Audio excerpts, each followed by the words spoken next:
The Australian government has decided to run a productivity inquiry into childcare and early childhood learning.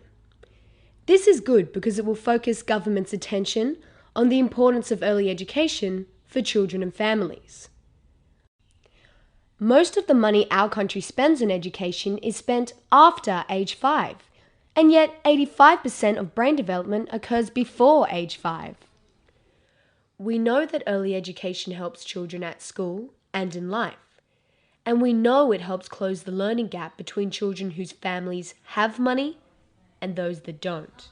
But we also know that high-quality early education is expensive.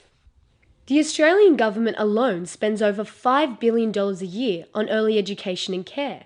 Families also spend a lot of money, and state governments. But despite the money spent, not every child has access to high-quality early education. Some children miss out because it's too expensive, because there is not enough of it, and because not all of it is high quality. They also miss out because we spend a lot less than other countries do. How we provide early education to children in Australia is a bit of a schmozzle. It has a long and complex history. The Productivity Commission inquiry is a chance to look at all of this again and work out above all what is best for children, how, as a country, we can provide what is best for each child, their family, and for the country. Families need early education because while a child is learning through play, their mothers and fathers can be at work. This helps the economy and helps the child's family and can help women as well. At Community Childcare Cooperative New South Wales, the organisation that made this animation, we think there are some important things we need to imagine as a country.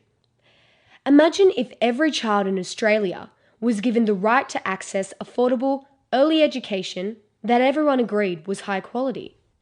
Imagine if we extended every child's right to an education, from school age back to birth. Imagine if we had a planning system in place to make sure early education services were where they were most needed by children and their families. Imagine if we chose a different way to take care of the demand for early education, not one that relied on market forces, but one that was supported by social and civic responsibility. Imagine if we funded quality early education and care services directly, rather than funding parents. Schools are funded directly.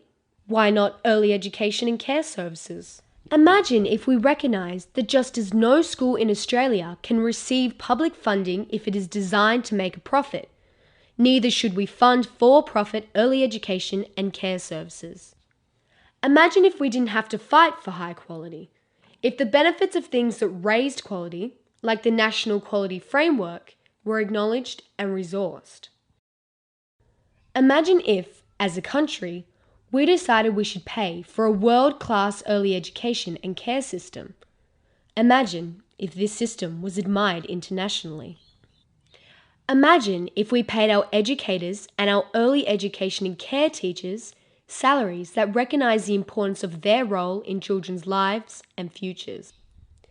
Imagine the benefits of this approach to our children, our families, our communities, our states, and our country. Early education and care isn't just about productivity, and it shouldn't be about profits. It's about children, for the here and now and for the future. If you agree that this is what you want for children and families, go to this website now to add your name to this call.